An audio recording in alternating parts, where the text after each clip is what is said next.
Well, 7:02, and we do begin now with the latest developments overseas. Just 48 hours after the U.S. and Israel launched airstrikes on Iran, killing its supreme leader. And new here in just the last few minutes, the U.S. military says that Kuwait accidentally shot down 3 American fighter planes during combat. And overall, we've also learned at least 3 U.S. service members were killed so far in the conflict, and 5 more were injured. We do want to head on over to NBC's Alice Barr, who has the latest this morning from Washington. This morning, growing violence in the Middle East, with Israel and Iranian-backed Hezbollah fighters in Lebanon exchanging fire, following this weekend's U.S.-Israeli strikes on Iran. Mr. President, who do you want to lead Iran? President Trump is back in Washington, lawmakers returning tomorrow for the classified briefings many are pressing for. Combat operations continue at this time in full force, and they will continue until all of our objectives are achieved. Iran's Supreme Leader Ayatollah Ali Khamenei was killed in the Saturday strikes, and now 2 sources briefed on the matter tell NBC News the attacks were timed based on intelligence Khamenei would be at a meeting with senior leaders.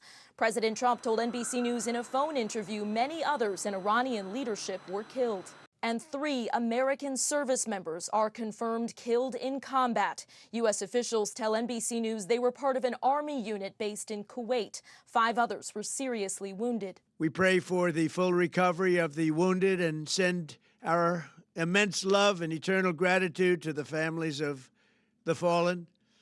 And sadly, there will likely be more before it ends. The president also told NBC News he decided to act because Iran was unwilling to say they would not have a nuclear weapon following weeks of negotiations. Reaction from Capitol Hill largely split on party lines. I think the president has started a war of choice.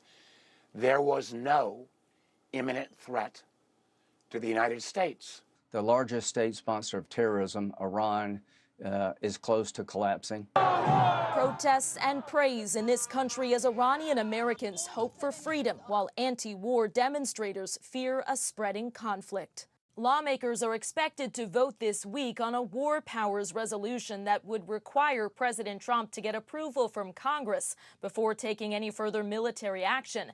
Democrats expect some Republicans to join them, acknowledging it would be a close vote that they say would send an enormous message. In Washington, Alice Barr, NBC News. All right, Alice, thank you. We also know the Pentagon will hold a briefing here within the hour at 8 o'clock. Now, the turmoil in the Middle East could lead to higher oil and gas prices right here in the U.S. Just yesterday, U.S. crude oil spiked over 10%, while the international oil benchmark went up 13%. This directly impacts the prices we see at the pump. So experts say we may see a nearly 10 cent per gallon jump.